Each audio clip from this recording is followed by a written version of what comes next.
nama gadi baate malee silaan dhageessu nam bo'aa rukutee maaliif nama jaallattutti inni naafta nama sanatti inni naaftu taanaan dhuguma hin jaallattu jechuudha namicha sanaati sii galee yoo inni naaftu ta'e dhuguma hin jaallatama fakkeenyaaf hinaaffaan tarii hinaaffaan walii lama amma fakkeenyaaf Liidiyaan eeyyama koo mala akkasii mana kanaaf gadi baatu barbaadu iddoo isin nan hordofaa bakka waan isin gootu nan gaafadhaan maaliif bakka nama haadha manaa koo laafu isin barbaadu waan biraa akka dubbatu isin barbaadu sii galee tarii ati waa shakkitee ta'uu danda'a.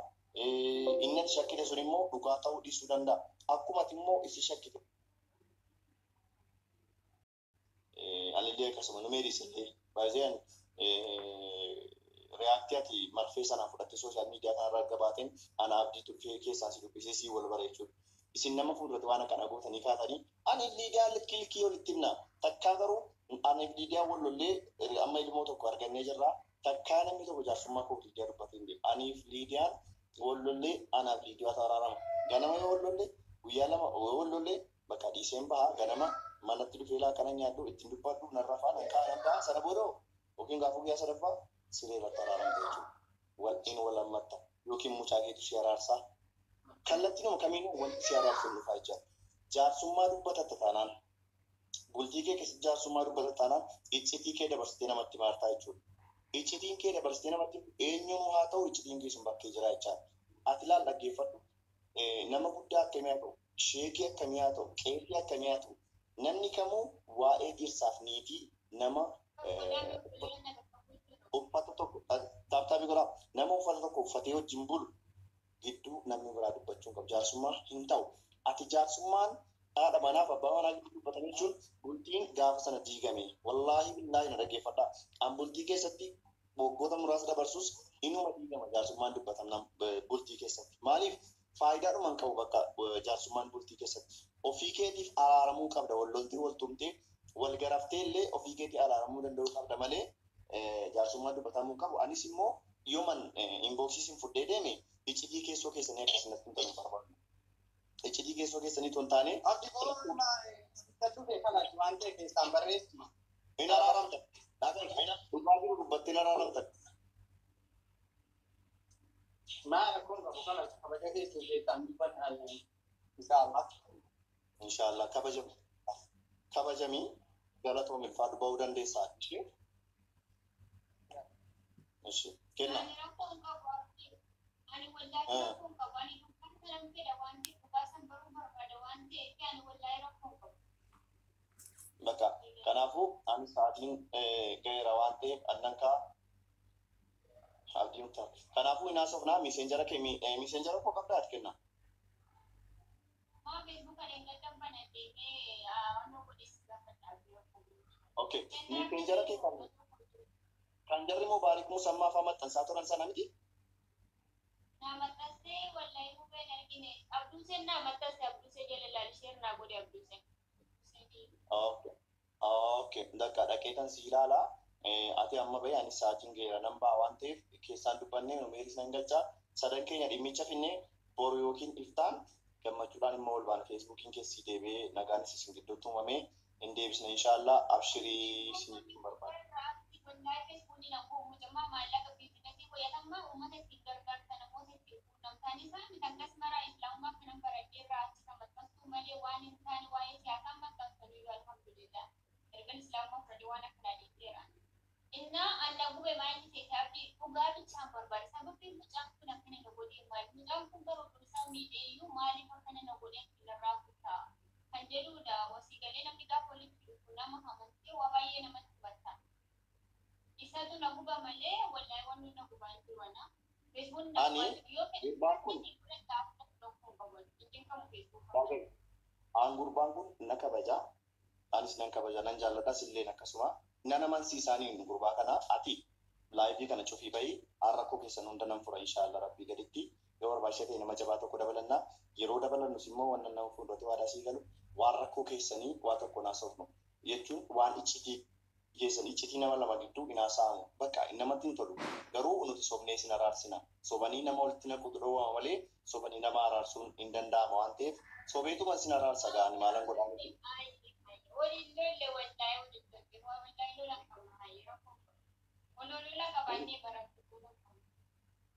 abshir bakka bahii sana booda hin haasofnaa ishee atama laayivii irraa bayanis nan baa waan ta'eef keessaan haasofnaa ammoo meeseejaraan si dubbisaan bahee.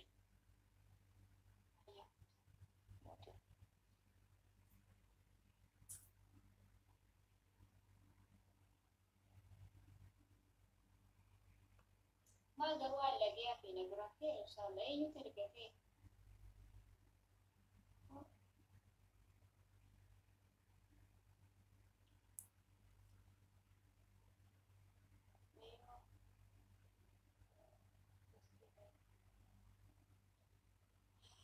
taap godhaa tayyab ammallee kuma dhibba sadii galchine nama kuma sadiitu jiru. Mani kun hin gammachiisu madhaboofi maa itti hin qabu wallaahi ani dhugaa sana fedhaa bara. Taap godhaa mee taaptaabii godha koppileetii godha buleen nageenya murteessaatti kiyyaa eegaa rakkoo. Ani yoo namatti balleesse yoomillee onnee dhiifamaan qaba wallaahi ani shirrii namaa hin qabu namni garuu anis nama garuu dogoggoruu danda'a. Dogoggora kootu nama dhiifama qaba.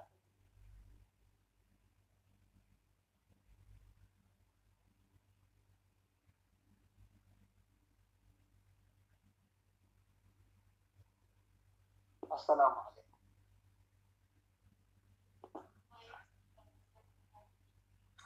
Akkam jirta kennaa. Yerootti aartuun feenu beeka.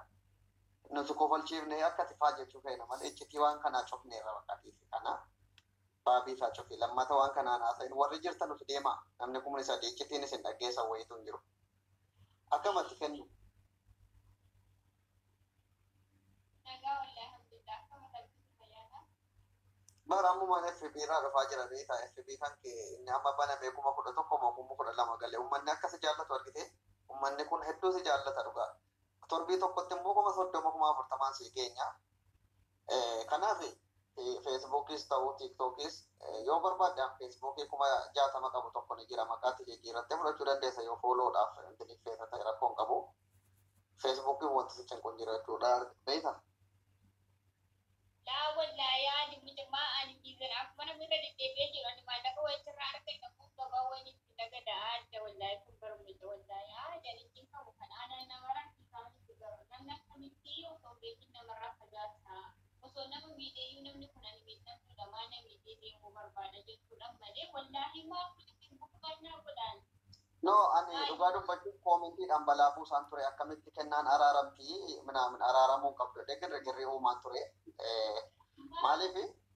Maaliif jechuun otoo an tokko ammallee hin fuudhin inni jaartii dheengaddanni kaa godhatte tuu qabu si fuuchuun isaa inaaffaa keessa nagalche dhugaa dubbachuuf baay'ee dhugaa dubbachuuf Oromoo naa dhagaha. In araaramini ansi jira koomentii godhaan ture uummanni garuu naa arrabsa beetaa qoosaan beeku uummanni kun.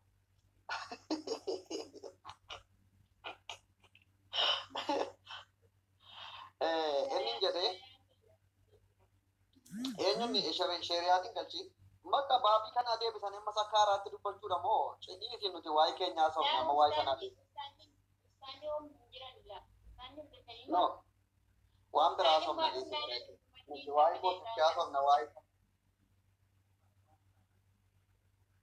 ati bareeduun kun kanuma abdiitti ta'uu qabda kitaaba abdiidhaan qabni sadii afur argee jechuudha.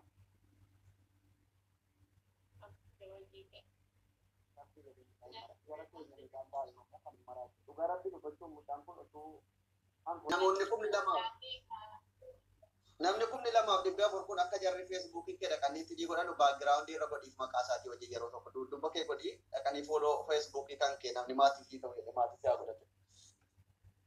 Zigzaagii koo jala jira maal fakkaata kennaa kan jedhu naana haa dabal haali duran. Kanaaf inni gumaan yoo jalatti sheeris naa godhanii abduun isa jala jira baay'ee waa abduun isa jala feesbuukii godhe sheer naa godhee jala arguu dandeessan. Aadi yoo gootanii godhaa gochuu baatanii jira koo baboollaan ittiin qabu maa ani maannaa. Ati bar feemasiidha ati kennaan caala feemasii guddaadha amma yeroo kanatti maaliif beektaa nuti amma ilaal duraan nuti bara intini sanatti feesbuukii banatee namni guyyaa sadiitti fooloo 13,000 qabu hin jiru akka dhugaa dubbachuuf atama feemasii guddaa Oromoon qabdudha.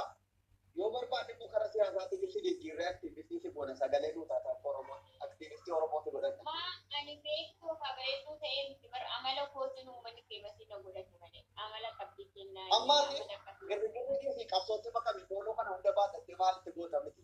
Uummanni foolootti godhee qabsoo sirraa eega amma karaa cufaa girgirri uuma karaa cufaa banaa jechuu jalqabu. laa wallaahi ana kan baradheerraa islaamummaa kan baradheerraa dubbisu malee qabsoon ittiin beeku badu jawaarii yuudii seekinoo taa'uu jira isaan hawaasaa. Meeqoo ija keessa wal ilaallaa isaan banadhaa si biratti bareeduu qaba waan ta'eef. Bareeduu ija keessa ilaalla.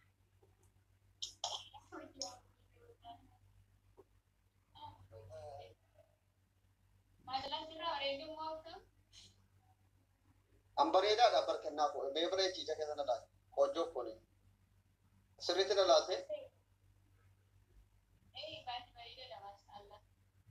ay Bareedaa fi beekamaa. doktor ay doktor ichi የመሰለች ልጅ ለዶክተር ሜሜ ኮሜንቲidhaan Abdusseeniif kennaa wal biraa bareeduudha barreessaa hundi keessa girgirri uuma. Abdiitti hojii fi wallaalaa qormoo ajandaa biraan godhatu hojii fi Abdusseenatti ana ofii kootiif ani cinqamuu jira isin mee kan biraa kadhaa rabbi yaadi maal isin uuma hunda nama harkatti hin qabina. Abdusseen fuudhuu qabaadha barreessaa hundi keessan. Abdiitti hojii kan jedhamu qophaa'ee jaakannaa godhaa yeroo baay'ee No, sidaadha. waa'ee kana sitti muudheessaniin ture dhugaa dubbachuun waan si jaallatu nama jaalladhutti waa dhoksuun jaalladhu waa'ee muraa ija kootii kana yeroo ijoollummaa beekaa daa'imummaadhaan aadaa miti kan kun amala muraa ija kootii kana ni argatta. Jira maa hunda murataanuu na muranii roonnaa. Kiyya garuu bareedumaaf otoo hin taane yeroo ijoollummaa nama dhukkubuun jiru dhiisee intini kun dhiignitini. Dhiiga sana narraa baasuudhaaf muranii jennaan namicha sirriitti ija muruutu jira. Isaan dhukkubsatanii naan tokko laa annan muraa sirriitti baree jira jedhee otuu muruu aduun alichise kumaas. Aduun seenee walla aduun alichise aduun seensisanii jennaan reefa achumaan sodaatee otoo akkana jedhu amma ninqisa ija qisuu jedhan.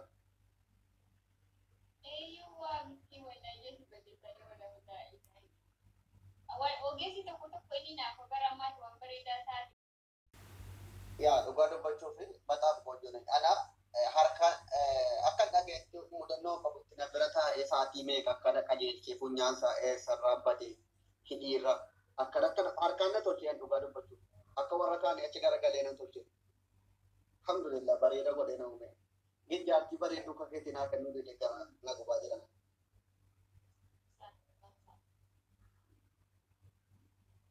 Amma wanti nuti hin jennu. Tamam bisti. Maaliif nama kun tamam bitti jedhan abbise maal jechuudha kan Maal jedhaa? tamam bitti jedhu yeroo baay'ee abbise nama Maqaa bara qabsoo keessatti natti moggaasani ijoolleen warri diinota koo. Bara qabsoo feesbuukii sana iyyuu namni wal rabsaafi. Ilaal mudannoo kana si himaru garatti hedduu nama dhibaa yeroo tokko qabsoo ajaa'ibaan ture feesbuukii kana yeroo wal arrabsuu. Abdishaa gurbaa amma biyya galeetti faan guddaa jiru ni beektaa? Abdishaa gaaroo yookiin amma biyya Jimmaan kantiibaa magaalaa Jimmaa. Yeroo sana shurrubbee kanatu baay'ee qabsoo ajaa'ibaa turan aktiivistoota ijoollee bilxiginaa akka Jimmaatti jajjabaan jira ture. Shurrubbee kana tokkittii sandaabooti biliilleen talabbaa jifaara kanaamin jennaa jiru baay'ee jajjaboodha qabsaa'ota ijoollee bilxiginaa akka Jimmaatti. Ani immoo ijoollee jara sana keessa nama bilxiginaa mormu mootummaa morma waan ta'eef warra gurmaanii irratti duudu maal jedhanii Abdishee kana maqaa balleessuu qabnanii tokkittii sandaaboo natti argate.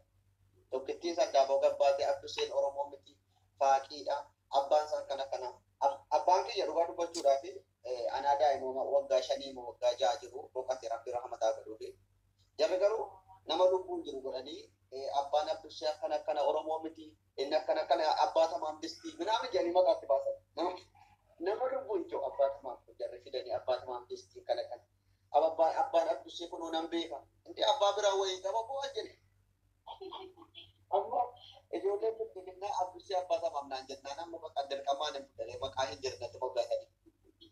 Feesbuukii irratti baay'ee natti duulamaa ture dhugaa dubbachuu. akka Jimmaatti ati deeggartu turte yeroo sana uummatni baay'een deeggartu biyya Maali yeroo isaan kursiin kun ilmee jiru miskiina barre miila akkanatti qaxxaamursitee deemtanii hafuuf. Yaa. Feesbuukii irratti qabsaa'aa jajjabaa ture Abdusee abbaa bulguu. Abbaa tamaan miskii kana. Anamma abbaa tamaan kan jedhan abbaa tamaan kana baruun qaba. Abdishaan amma dhugaa dubbachuu qofa irra araaramnee jira siyaasni illee hafi akkasitti wal arrabsuun. Abdishaan yoo jiraate dhufee dhugaa dubbachuuf gaafa sana akkamitti maqaa kana lafaa fuudhee faala sifaadhaan. Amma yoo Abdishaan jiraate sheeritti godha. Dhugaa kana dhufee Abdusee gaafa sababa feesbuukii irratti wal jibbinu wal arrabsuun maqaa walitti baafne. Abbaa tamaan meetaaf ta'uu godhaati dhugaatiin adda ifa baasnaa qabsoo feesbuukii irraa dhiifne amma abdiisaan kantiibaa ta'e tunutti qoosnu soodii keessatti gaafa abdiishaan maali beektaa wanti anaaf abdiishaa wallochiisa gaaf tokko otuu akkas ijoolleen warri bilxiginnaa mormitan ijoolleen kaafaa'oo suuda arabiyaa keessa jirtan likkiin isin galchedhe dhaaddate achiin ijoolleen wal ijaartee bakka inni dalagu wayitti dhaqe beektaa dhayitee uffatarraa jajjabdee tumuu jennaan utaalee bahee alhamdulillah rabbiin naamni seenaa ajjeeftee oolte naamni jedhee boo'ee viidiyoo wayii gadii gaddeedha.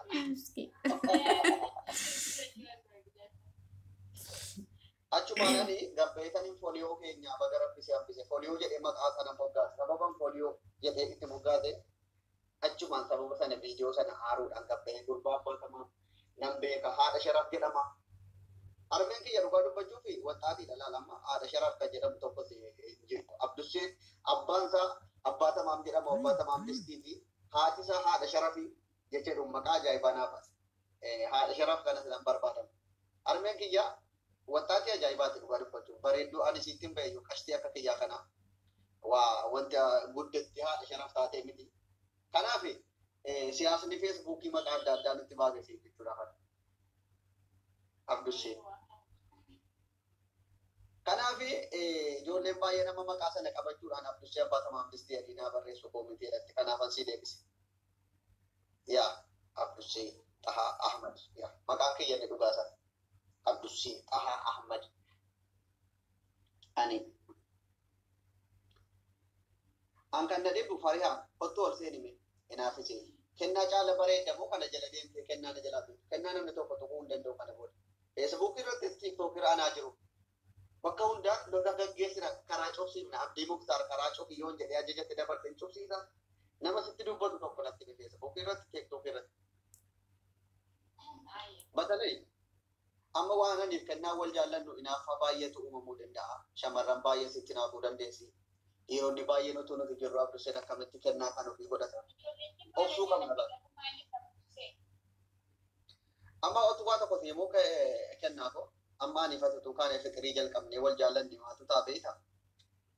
Namumti silallee waa'ee jaalala uumamuma keessatti dhalaan tokko gaafa isiin lafa jirturra amma dhiirota singilii taate fireendii illee qabnee namni baay'ee sitti hin baay'atu gabaan sitti hin baay'atu. Si'ii dhaqee jaalalatti seene gaafati jaalala akkana jalqabee fireendii baafadheera jettu achumaan gabaan sitti baay'ata. Maaliif si jaallatanii yoo hin taane gaafa namni nama qabu namatti baay'ata gabaan. Jireenya lafaatti uumama akkanaa jira. Bultii kee diiguuf nama sana harkaa si buufachuudhaaf caalanii argamuuf sitti dacha'u maaliif jaallatanii. Kanaaf ani irratti wal jaallachuun keenya namoota baay'ee